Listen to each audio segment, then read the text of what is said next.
welcome to Moments with Marianne. I'm so excited to be introducing our first guest, Diane Brandon, and she's here today to talk to us about her new book, Born Aware. So welcome to the show, Diane. Thank you so much, Marianne. It's so nice to be with you. Oh, what a joy it is to have you here. I mean, we were just having way too much fun even before we got started. But I'm so excited about this book, and I am I've got all these great questions for you in regards to, you know, um, people who are born aware. But let's start from the beginning. Like, what inspired you to write this book? Oh, it's an interesting question, Marianne, and it happened quite by chance because I'd never shared my memories with anybody else. I didn't know that it was unusual. And in 2014, within the space of a few months, two different people spontaneously shared their pre-birth memories with me. When the first one did, I thought, oh, that makes two of us. And then when the next person did, I thought, I'm being given a message to write about this.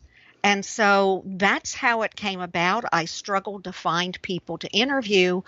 And even when I was interviewing people, aside from the fact that I just was on cloud nine with the information, I still didn't know the direction the book was going to go into. So it was very organic. Well, and that is a topic that not a lot of people are talking about. I think there's one author that talks about the pre-birth plan. But when you talk about having memories of of incarnating in and just being aware of this side and also the other side, it's quite unique. I guess we're very different. And you're right, this topic had not been delved in from the particular perspective or the focus that my book has. And I think it's time for this information. I think it's time. I agree with you. And so for our listeners that might be going, okay, what the heck are they talking about? I think I just heard Greek. And for those that speak Greek, they know that that wasn't it. But so what do you mean by the born aware phenomenon? What is that? Well, for example, I have always remembered what I thought when I was born, Marianne. I've always remembered. I have never forgotten. It's always been with me.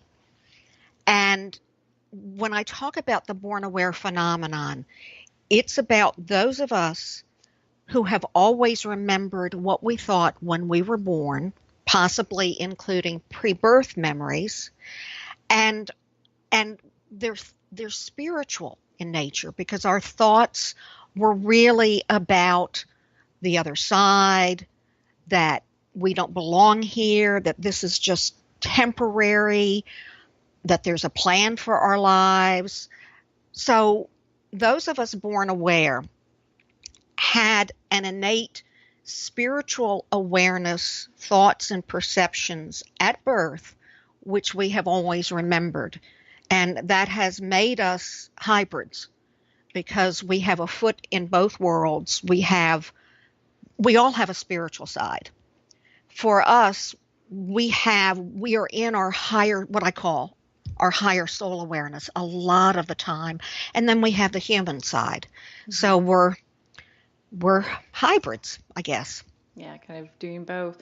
Now, I can understand that to some degree because when I was growing up, I could see angels and all sorts of different things. And, do you see that people, if they are discouraged as a child to talk about those things or share those things, that people who are born aware shut it off, or is that a different level? In a way, Marianne, and that's a wonderful question. I feel that it's a different level because we are so imprinted by remembering the other side, even if in a hazy manner, that we're not as anchored in our human side as people who are what I call innately spiritually oriented are. Yeah. So, for example, to use the example you used, people who can always see angels, that is often while they are in their human side. And if I were to explain this in a different way, for people who are innately spiritually oriented, the orientation is there, but there's almost as if there's a veil over it. So they're in their human perspective, knowing that there's something more. Whereas those of us who are born aware are in our awareness on the other side, our higher soul awareness. And we know we don't come from here. We are sometimes it feels like being ostracized or exiled. So it's a different thing.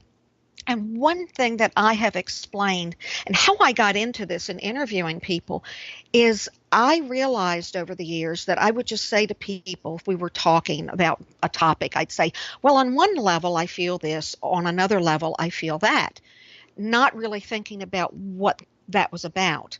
And then I came to realize that that was the difference between my higher soul awareness and its awareness and my human side. And so I asked the people I was interviewing for the book the same question, and they all had the same experience. So it's a split perception, if that makes sense. Does that make sense? Oh yeah, most definitely. I mean, and so I had a different awareness growing up, and it was funny because I can understand that kind of separation to some degree, because I always felt like I was the mailman's kid or something. I was like, I don't fit in here at all. Yes. I don't understand these people. I don't fit in. So it's kind of interesting to hear this discussion, because I think a lot of people can relate to this. And you had talked about also that there seems to be an increase of people who are born aware. They're incarnating now. I have heard that, Marianne, and I have not been able to get any more information on it. I was surprised when I was looking for people who had these memories to interview for the book. I discovered that 5 people I've known for years have these memories, but we don't discuss it. And I am no spring chicken. I'm not young, but I had heard that. If that is the case, it is wonderful. And my sense is that we have been seeded in the past several decades, probably going back to maybe the mid 20th century. First of all, through the increases in medical technology and more people having near-death experiences, not all of which can be spiritual, but many of which are, and people have their awareness shifted as a result. And I feel like that was one seeding to shift awareness. Another seeding is all the UFO abductions. And the surprising thing to me, there's an organization, a newer organization that is researching this, Foundation for Research into Extraterrestrial Encounters. And their research has shown that a large percentage of people who experience UFO abductions open up spiritually as a result. So we're getting those 2 seedings, and then, as you said, more babies may be born with these memories.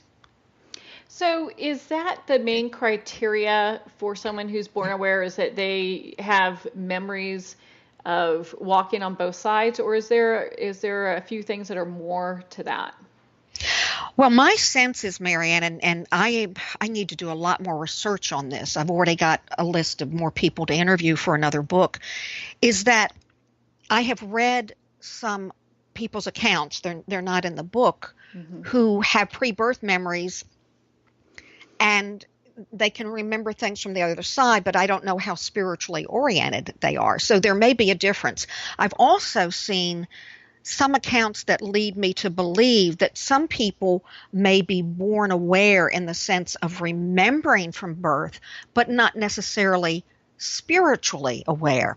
And there's one person in my book who remembers his soul was in for the delivery, the labor and the delivery, and he had a very painful birth, forceps were used, and he remembers the awful pain and remembers thinking, oh my God, I'm going to be damaged. Am I going to be damaged for life?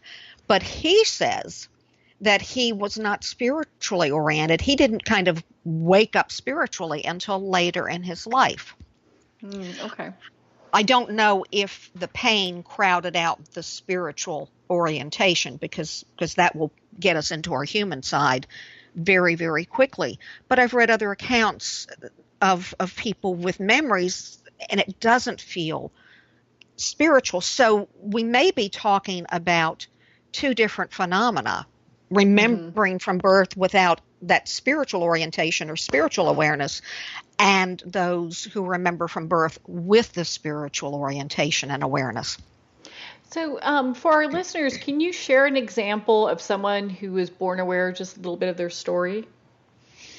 Sure. I'll share two with you, too. Sure. I've always remembered what I thought when I was born, and I knew when I was born, my soul didn't come in until, after the birth, that I did not want to be here again. I remembered being with God, divine source, whatever term we use, on the other side, and knew that while I was here, I was not with God.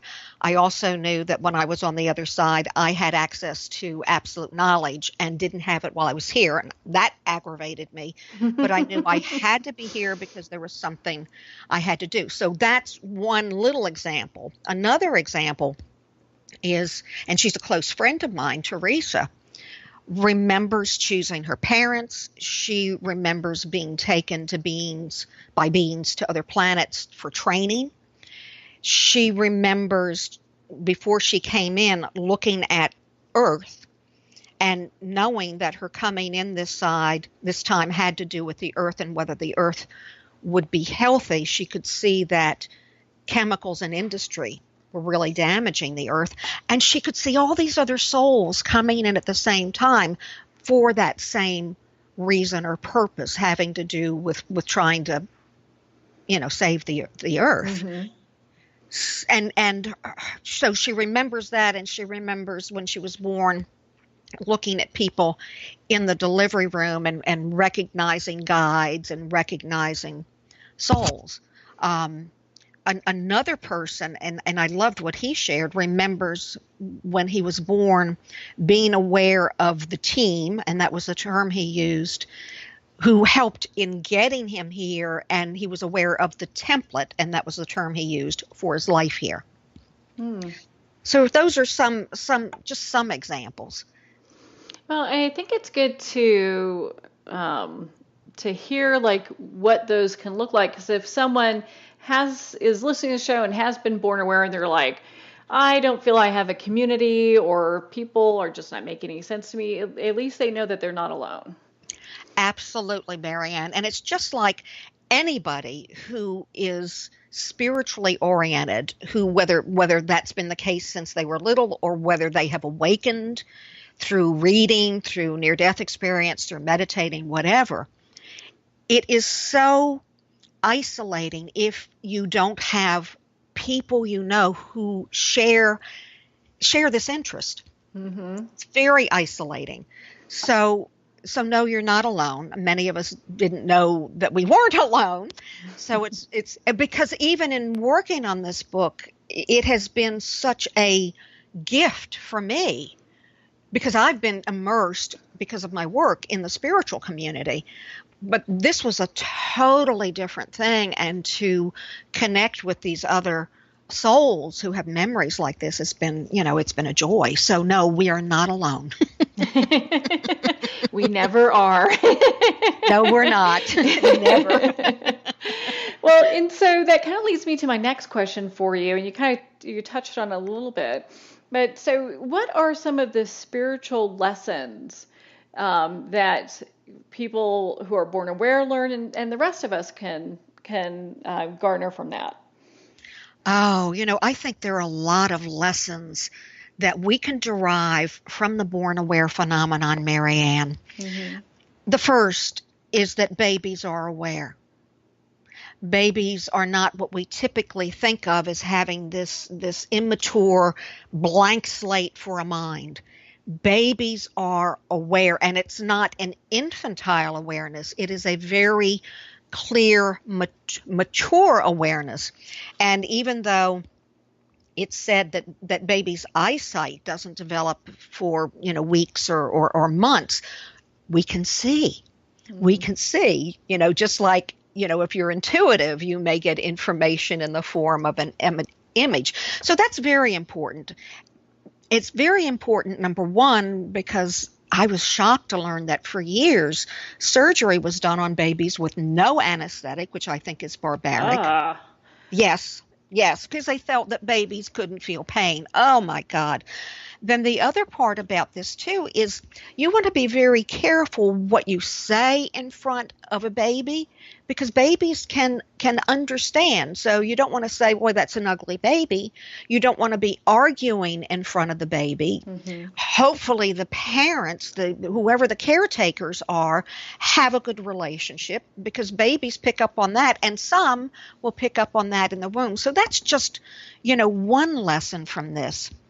I think another lesson from this is that we can have access to an awareness while we're here in this three-dimensional reality in a human body, to an awareness that is, again, what I call the higher soul awareness, that is a completely different orientation and perspective. And in my book, I do have suggestions on how to groom that awareness. I think there's also very much of a lesson implicit in the phenomenon, because all the born awares really love animals and nature. And I've always felt that divine energy runs through everything and everyone. And if you have a love of animals and nature, that's really a reminder of a divine spark, in addition to the environmental implications of needing to protect the environment and wildlife. Another lesson has to do with the fact that those of us born aware tend to remember on the other side the interconnection and the love that we have. Everyone and everything is connected. I have always known this. I've always remembered this. And those of us born aware, because we remember that, tend to want to really connect with other people when we meet them, irrespective of what anybody looks like or where they come from, etc. So the lesson from that is, yes, indeed, we are all connected. And when we move past what we see as barriers or differences, we can connect with others on the inside, and that is very, very powerful. Another lesson is that we can have direct access spiritually to, again, whatever term you use, whether it's guides, angels, God, source. We can have that direct connection. I have always had that in my life, Marianne, and it is extremely powerful. Another lesson that I think may push some people's buttons is that there are levels to reality. We have our human level, we get caught up in whatever's going on in our lives. But on another level, what's going on this planet is a drama that everybody plays a part in, and the drama exists for people to learn lessons and to move humanity forward. So there are a lot of lessons. Well, and so that kind of talks a little bit to, the question I have is, so if we've got some people who are born aware and some who are not, and other than the people who are born aware of being able to have a little bit more of a direct connection, what would be some of the reasons why we would have these two different groups? Wonderful question, Marianne.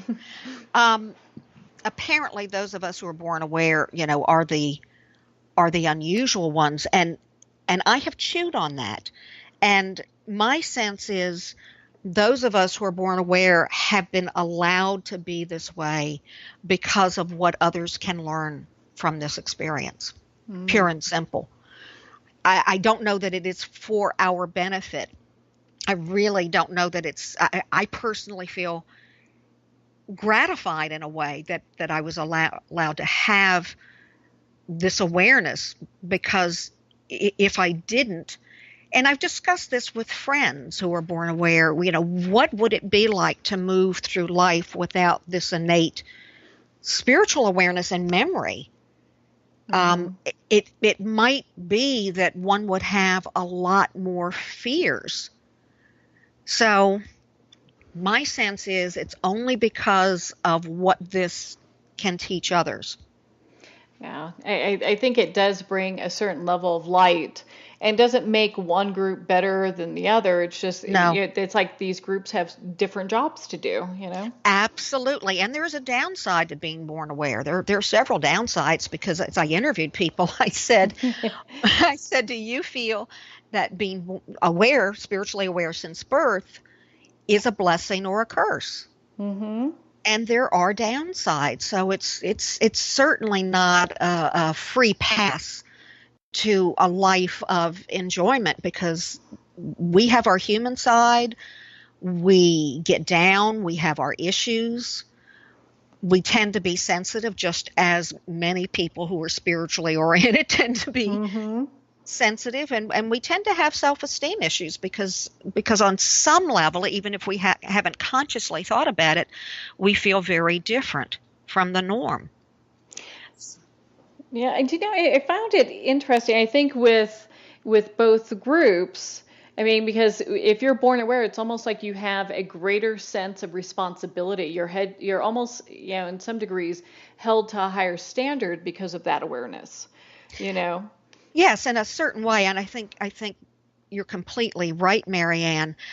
The other part of this too is that we don't get a free pass with regard to growth. That is true. You come here, you get in a human body, and you're usually going to have some growth with those painful experiences. We can't really avoid the growth imperative. Well, I find that people who do have a higher awareness actually have gone through more traumatic. And it's not always the case, but just from people that I know, they've gone through more traumatic life experiences, because you can't take somebody where, you haven't been personally. So if people come to you and they're like, well, how am I going to navigate through grieving or whatever the case is? You can't really take them there if you haven't been through that. So it's almost like you get the kitchen sink thrown at you, And I think that's very, very true, because if we have gone through very difficult experiences, and some people in the book have gone through some pretty bad abuse, if we, and again, thank goodness, having the spiritual awareness does help. Doesn't mitigate the pain necessarily, but it does help. But when we try to move through that, and it actually can strengthen us, yes, we can use that to benefit others. We teach what we have had to learn a lot of times, and it deepens us too. Anybody who has been through difficult, painful experiences usually is deepened in some way, even though some people may repress it. Mm-hmm. Yeah, I get that completely. I mean, just looking back at my own childhood, it was not easy at all. Oh. But the same thing is it, when we develop a certain level of spiritual awareness, we're given great tools like forgiveness. And, it really is the, like the crux that allows us to set ourselves free from situations with, not necessarily making what has happened okay. So we look at these things a little bit differently, as opposed to like, oh gosh, that all was just god awful, and Exactly. yeah. Yeah, and it's wonderful to have that framework of a spiritual awareness, because we know that whatever is transpiring on the three-dimensional level is transitory, it's temporary, Mm-hmm. and that there is this backdrop of this wonderful level with spirituality. It does really help us, all of us. You don't have to be born aware. It helps all of us to have that spiritual awareness, that spiritual backdrop. Hmm. What is, if you're going to leave our listeners with a tip, and we've got a few minutes here, but if you're going to leave them with a tip other than, I'm going to suggest that they go and purchase Born Aware. I think it's a fabulous book. Thank you. What would be something you'd leave for them just as a kind of a closing thought? I would say that you are more than you think you are. You have the ability to tap into resources you may not know that you have. You have the potential to open up even more spiritually, which not only is like a balm and feels good, but it gives you more resources. So all of this is truly available to you. I think that can be really comforting for a lot of people when they start their spiritual path. I know it was for me, to know that, we were kind of talking like we're never alone. Mm-hmm. And, there are certain things that we can do that do like prayer and different things that will allow us to um, really kind of tap into our own innate power. Yes, yes. And there's purpose to everything. And that's hard for us to remember when we're going through something difficult, when we see difficult things in the world, but there truly is purpose to everything. So, I don't want to sound maudlin, Mm-hmm. but when we realize that, it not only gives us a different perspective, but it can really help us move through some difficult things. Yeah, it really, um, and there's always community too. Oh, There's tons of community. I know people can connect with you on social media and also sign up for your newsletter and just kind of be part of that community if they don't know where to start in their local neighborhood. oh, certainly, certainly. And my website has just been redesigned, first redesigned since 1995. It's overdue. And it's very easy. It's dianebrandon.com, DianeBrandon.com. And I am on Twitter and I am on Facebook. I have a dream group on Facebook as well, Your Dream World. And so I'm easy to find. And I have on my website, yes, you can sign up for my newsletter. And I list on there when I have classes coming up. I've been kind of lazy, but I do have some coming up in the next couple of months. Yeah. Well, and before I let you go, I do want to talk with you about the private consultations that you do or private lessons. What are some Yes. of the things that people come to you for if they're going to have a private consultation? Well, people come to me, Marianne, for all sorts of things. I love it when people come to me because they're really looking for direction or they're wondering about what their purpose is in life.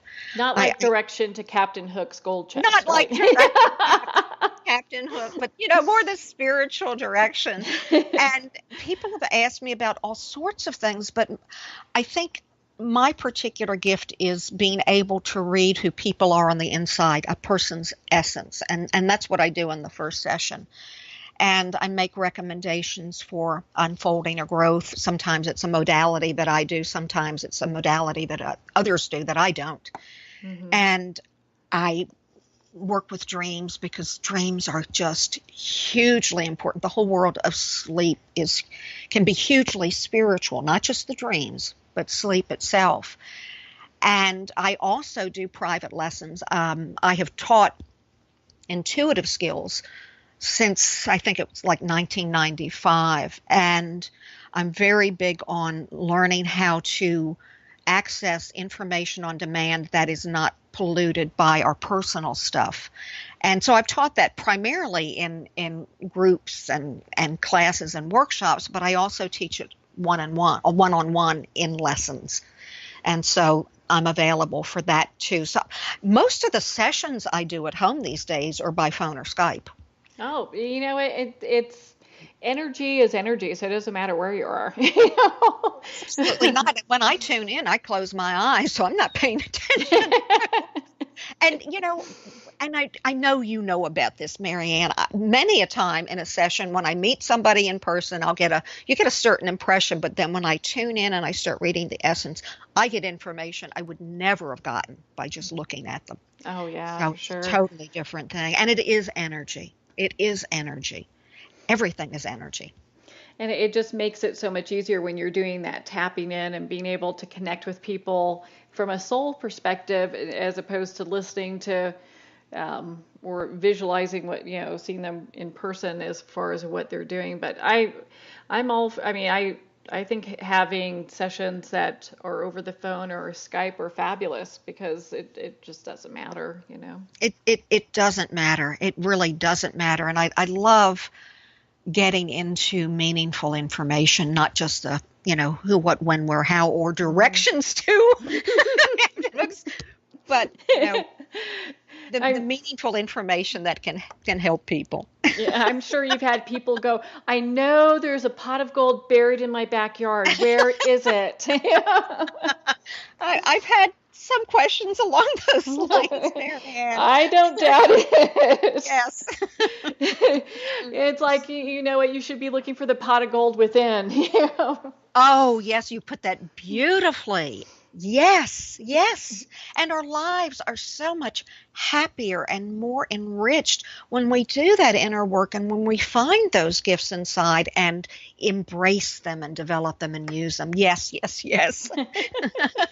Well, Diane, thank you so much for taking the time to be with us today.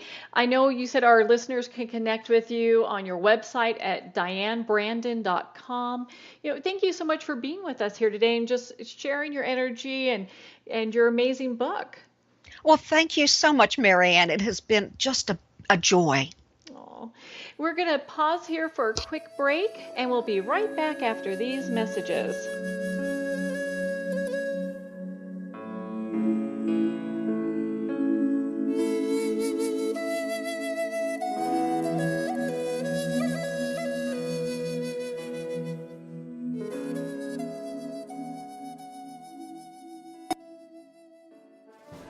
Internationally recognized and award-winning author Judy Goodman works and teaches outside the box of limited thinking. Working with people from every walk of life, her goal is to empower you to be the best you can be, no matter what the challenge is. Born with the gift of seeing beyond our normal vision, she has an extraordinary gift of working with every challenge. Teaching beyond conventional wisdom, her work is described as life-changing. Visit judygoodman.com. That's judygoodman.com.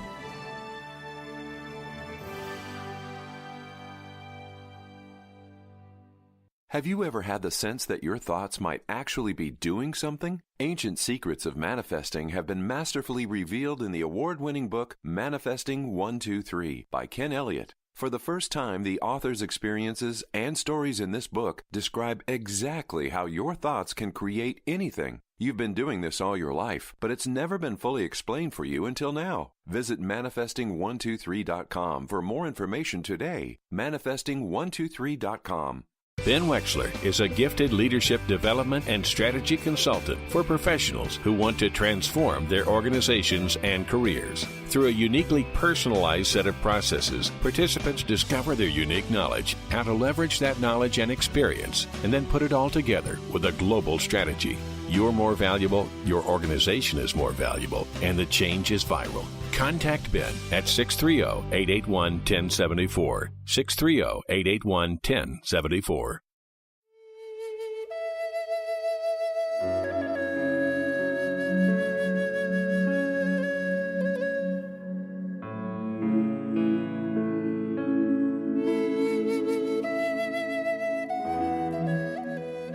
Welcome to Moments with Marianne.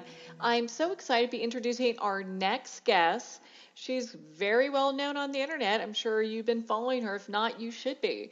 Tatiana Jerome. And she's here today to talk to us about her new book, Love Lost, Love Found. So, welcome to the show, Tatiana.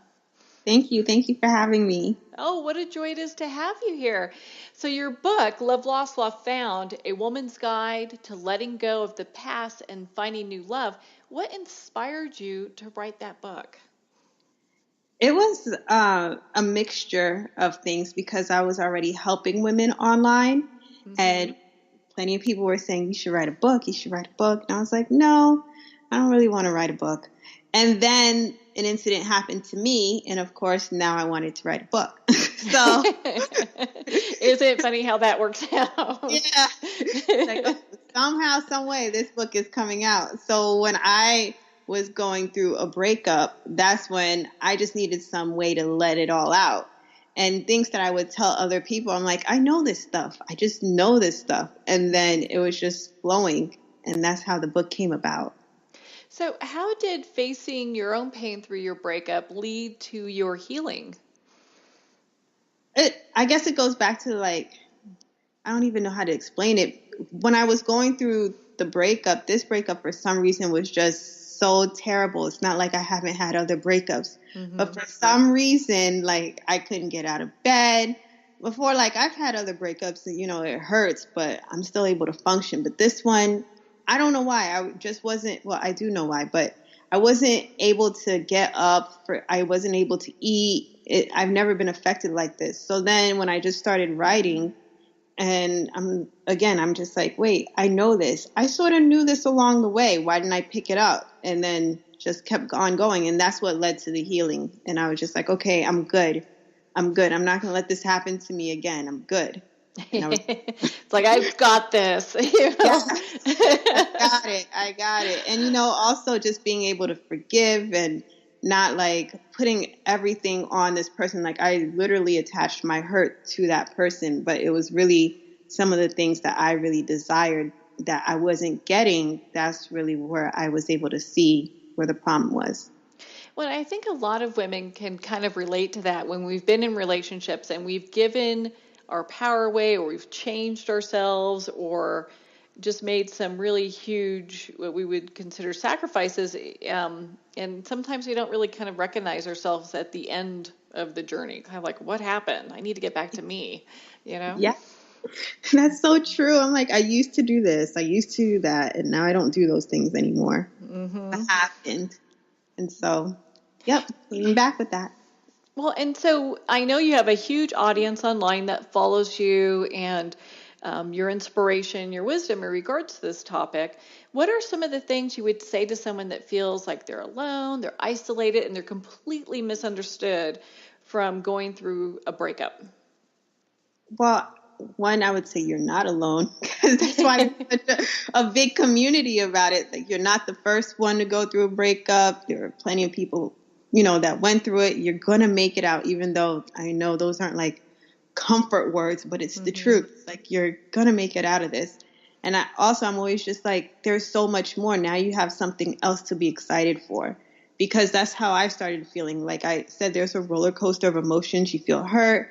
Then sometimes you're like, you know what? I'm happy I'm not in this. And then another day you just wake up and you're like, I'm excited. The next person's going to do this. Then you want to blame the person again. You just always go through emotions. So just because I feel this way today doesn't mean I'm going to feel this way tomorrow. And it's good to surround yourself around people who really are going to put in positive stuff into your head as well, because you saying this to yourself, it's, your heart is talking in one way, your mind is saying another thing. You just want to surround yourself with all the positive people that you can. Well, and it's such a journey from, a lot of times breakups are so messy, I guess is a good word. I know we were talking a little bit, before we started chatting here, and some of mine have been Greek tragedies. It's kind of is it humorous? It's kind of looking back on it is, but during the time of it, it's just it's like a knife to the heart, Yeah, you're always, you want to point the finger at a person and be like, how did I end up with you? I'm tired of this, blah, blah, blah. And then you're like, you know what? I'm really sorry. Maybe it wasn't as big as I thought in my head. Then it's like a lot of overthinking that happens. There's so many things that go on when it's that period of a breakup. Yeah, I used to say I dodged the bullet after a while. There Didn't marry that one, dodge that bullet. Yes. Thank you. Like, what was I thinking? It was just a hard time for me back then. I don't know why I went through that, but I did. Well, and it's so relatable because we all go through it. I mean, the heart wants what the heart wants, even though sometimes the head's like, "What are you up? What are you doing? What's wrong with you?" And it takes a certain amount of understanding and guidance and maturity to get to a point where you're like, "No, these aren't things that I will accept in my life." And so it leads me to my next question: how does our relationship with God fit into our love life?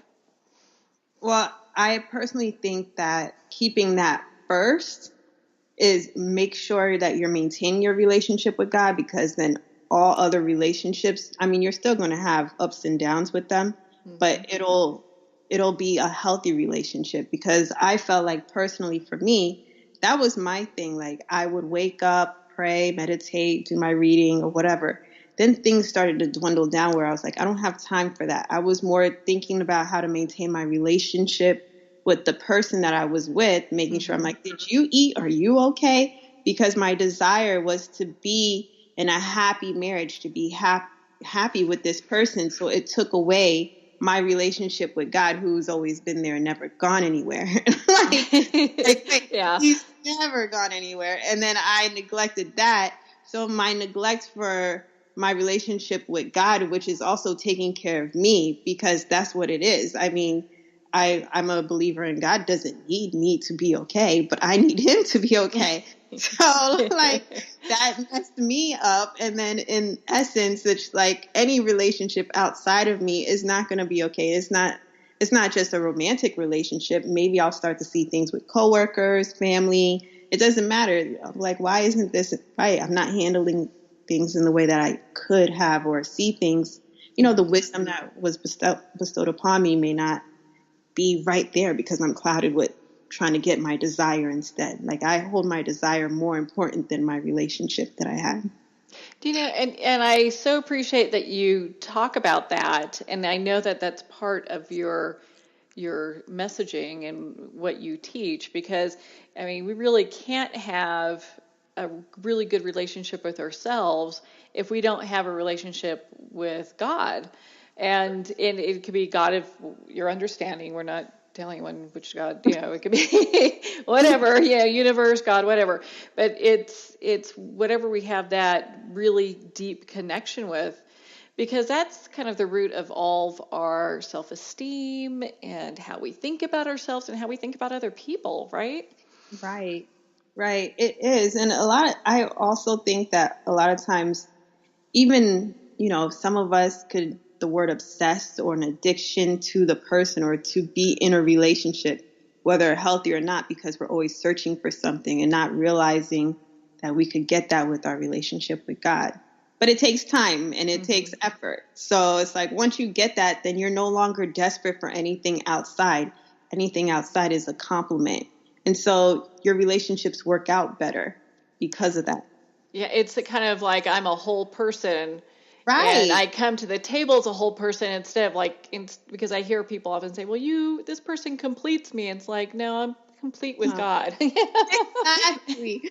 But you're great. You're like best icing. That's great. But no, you were good before you even knew about that person. Maybe you forgot, but you were good. So.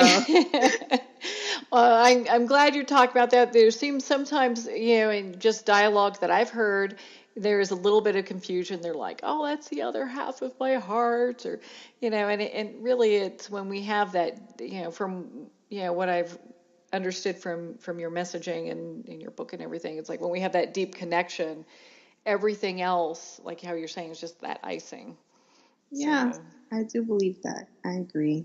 It's all like taking care of self. Yeah. At the end of the day, coming to yourself. So, what are some of the attraction mistakes that can happen? Because I know you talk a little bit about that in your book. We don't want to give it all away, but what are some little tips on that?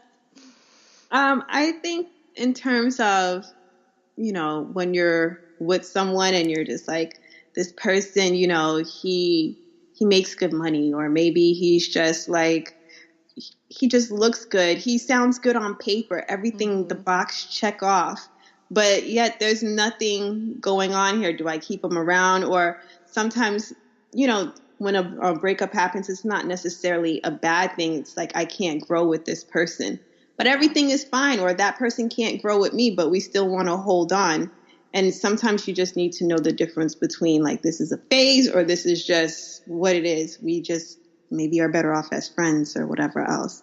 Yeah. But if it's not, for me, if it's not growing you in any way, and it's not just you, but if you really care about the other person, we're not growing at all, that person's not growing, then it's just, well, maybe we need a break. You could grow somewhere else. So, yeah. Well, and, I know a lot of times people get into this, especially when breakups just happen. I mean, I've done it. I'm sure every woman on the planet has. It's like, why did this happen? Why did things change? How can we let go of the whys and just get into that place of letting go? I think it's several things. One, again, forgiveness of yourself. Because I do believe that the hurt comes from, the blame game and just trying to pinpoint where this came from. And there was always clues and signs and just little things. And it's like, why didn't I pick up on all these things before? But you were in the season that you were in. So now you see it and it's time to go. And then also not just forgiveness of yourself and for the other person, but you're not going to have the answers to everything. And I think there's an acceptance part of that. Accept what it is. Because sometimes we're just like, let's backtrack and let's just, especially if it's not a breakup where it's on your end and the person decided, hey, I want to be out of this. I don't want to be in it. This was not a mutual decision. That person said, I wanted to go. So for you to overanalyze every single little detail, it's just, there's a part of you that has to come to accept this is where I am right now. And it can get better. Like it can possibly get better. Well, and I think a lot of times we're trying to look for answers, like how you said it, we might never get those. So we have to be okay with not having those and just trust in God. And you may get it later. And then, you've heard the saying where it's like, oh my gosh, I met this other person and thank gosh, just like you said, this one didn't work out. And then that's when you got the answer. Now I see why it didn't work out. But he's still, not to bash anyone or anything. You could move forward and just say, hey, that taught me what it taught me. That was what it was. I wish him the best, whether you're at that point or not, and then just be able to keep going. You have so much more. And for a lot of people, it's not their first breakup. So it's just like, you're going to go through it again. Yeah. I don't want to keep going through it because I did have a friend say, I am tired. Like I can't afford another heartbreak. Because she kept, revisiting some relationships. And now she's just making better decisions for herself. Yeah, and that's, I think, what these relationships give us is the opportunity to look at it and kind of go, okay, what went right, what went wrong, and learn from it, and then kind of move on. And then in some cases, we can jokingly say, I dodged that bullet, and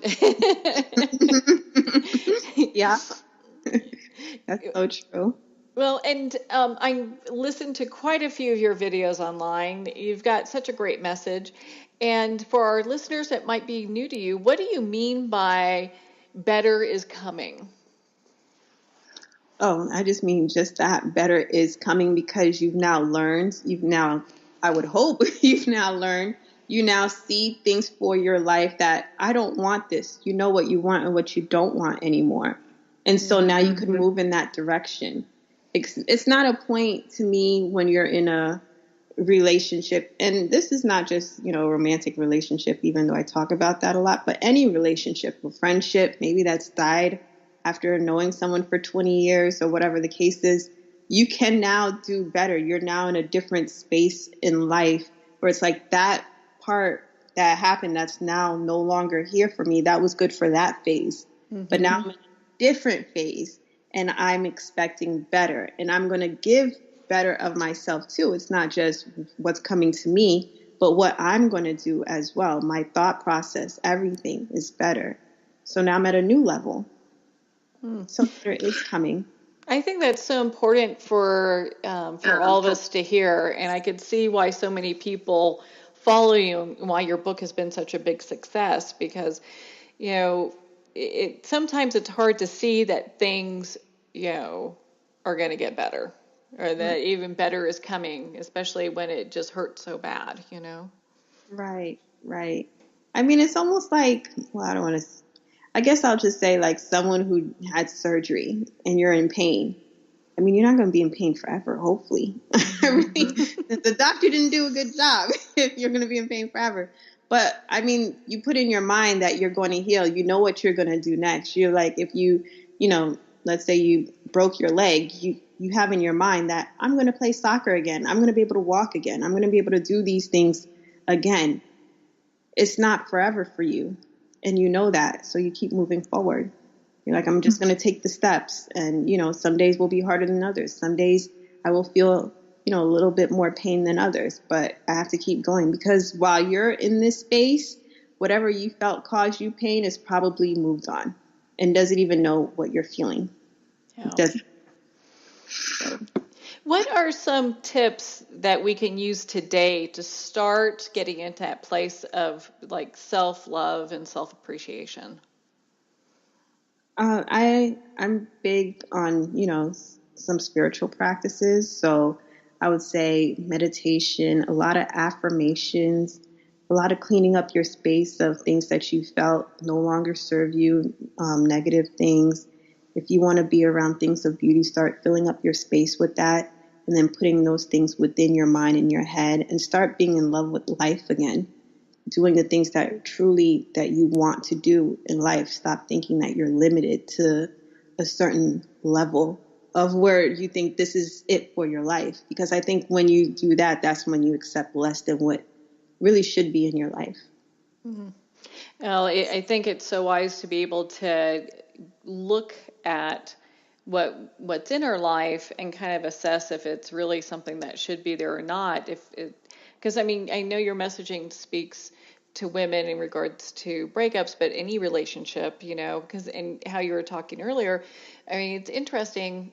I've gone through stages where I'll have friends and they serve for a period of time, and then we plateau and maybe our interests move in different directions, and we're just, it's not that, you know, there's any kind of a disagreement. It's just that we're, you know, kind of on different paths, so to speak.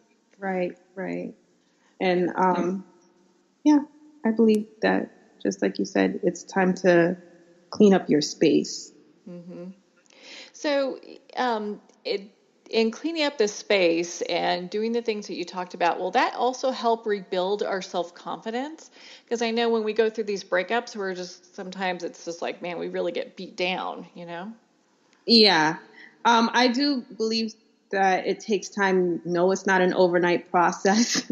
You're not going to just wake up and just be like, you know what, this is it. And then think that tomorrow you may not get hit, or a few weeks later or whatever. There's a healthy way of healing.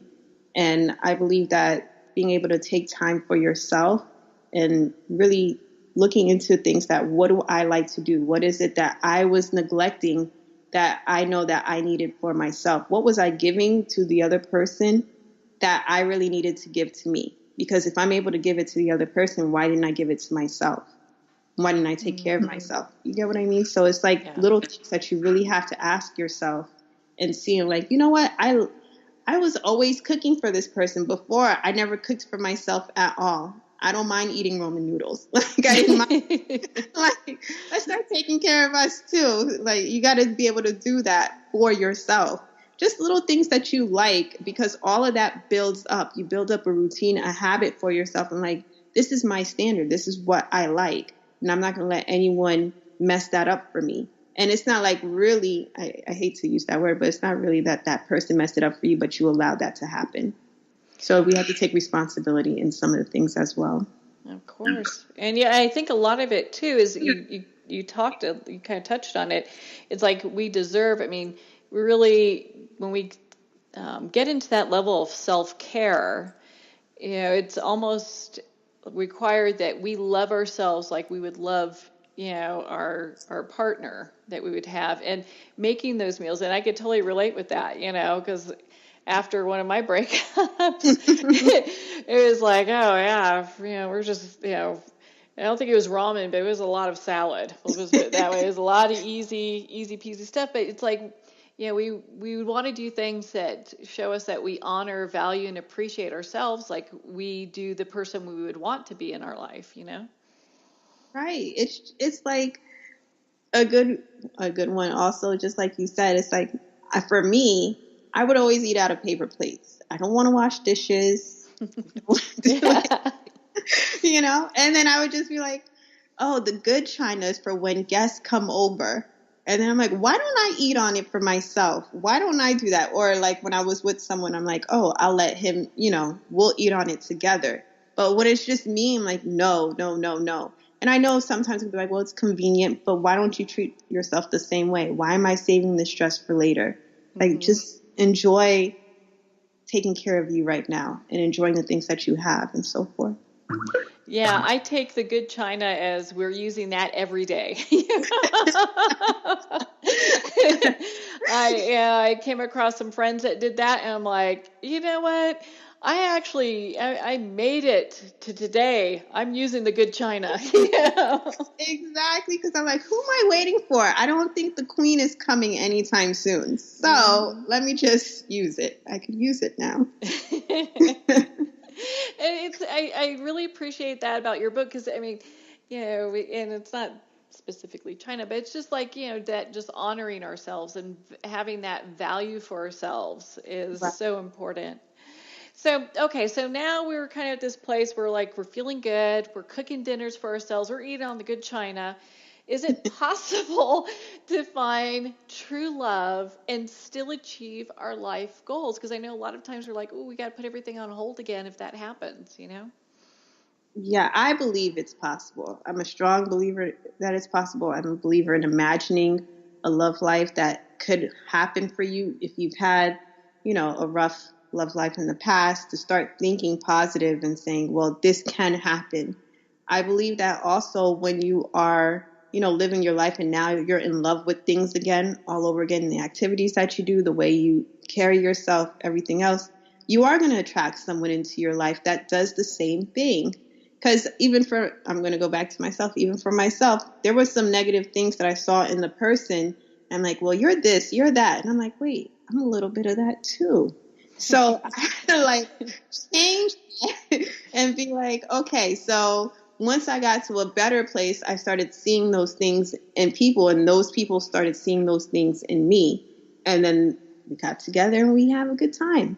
But that's why and I just feel like you can still, any partner, I mean, for me, a healthy relationship is a partner who's going to help you fulfill your purpose, and you do the same for that partner. We're supposed to get to be able to do our purpose, and I'm supposed to be able to do that with you. So you shouldn't block me from that. And if I feel like I can't do this with this person, then maybe that person isn't it for me. That is some valuable insight right there. That is really some valuable insight. And I think it's just perfect because it keeps us in our own personal power as we're moving forward and choosing who that true love is going to be and how they complement our life. Right. Gotta love that. So how do we, and I think I got time for one more question. How do we know if we are on the right path? Because, I mean, like how you said when we first started the interview, we first started chatting here, it's that you can meet somebody and, they've got a great job, their teeth sparkle when they smile, they look, just absolutely awesome. And, but we really just kind of don't know. So how do we know we're on the right path? For me, again, it goes back to growth. Am I growing with you? And also, there's just several little things. If I'm with someone and that guy is, if I come to you with a problem and you're trying to figure out a solution to my problem, doesn't mean I'm going to take it, but it just means like, oh, you care about me. And then I care about you. There's just little things that come along the way. I'm growing with you. I feel you make me feel good. I'm not always in an argumentative state with you. I'm rarely in an argumentative state with you. We know how to disagree and come together still. Like there's just little things along the way that tell you that, you know what, we could build something together. You don't always necessarily have to jump right in. And then there's other times where your spirit just naturally knows. Your spirit is just saying, hey, this is the person. Both of you see each other and finally, are able to whisper to each other, finally. Like, yes, it's it. There's no real time frame for me. I don't believe in a time frame. I just believe that, some things do take time and other things your spirit just knows. You just know. Like, I'm not someone who's quick to call someone my friend. I have to go through things with you, and then we're like friends. Some people are like that, and then some people are just like, no, I just know this person. Like, I know. Mm-hmm. And you can feel it. Yeah. Yeah. And that's fine, too. So, but there's always things along the way. And some you have to get lost with in a national forest to really see how good friends they are. Exactly. Like, I thought you were going to help me. Like, no. It's like I'm eating my protein bar by myself, and that person's gone. Itty bitty bit. So it's like, if I give you my last $5, are you going to use the $5 or are you going to multiply the $5 so both of us could eat? Like, what are you going to do? So just little things that I would see. Oh, well, Tatiana, I mean, we could talk all day. I love your energy, and you've got such a great message. No wonder people are just flocking to you for your wisdom and insights on relationships and life and all these great things. Where can our listeners connect with you? Oh, first, that's so sweet. Thank you. And then on TatianaJerome.com and also on Facebook, I am Tatiana Jerome. Okay. Well, thank you so much, Tatiana. It was just such a pleasure to spend this time with you today. Thank you so much. I really enjoyed it. Thank you for having me. We've been talking to Tatiana Jerome, author of Love Lost, Love Found. Make sure to pick up your copy today. I'd like to thank everyone for taking the time to tune in today. And remember, make every moment count.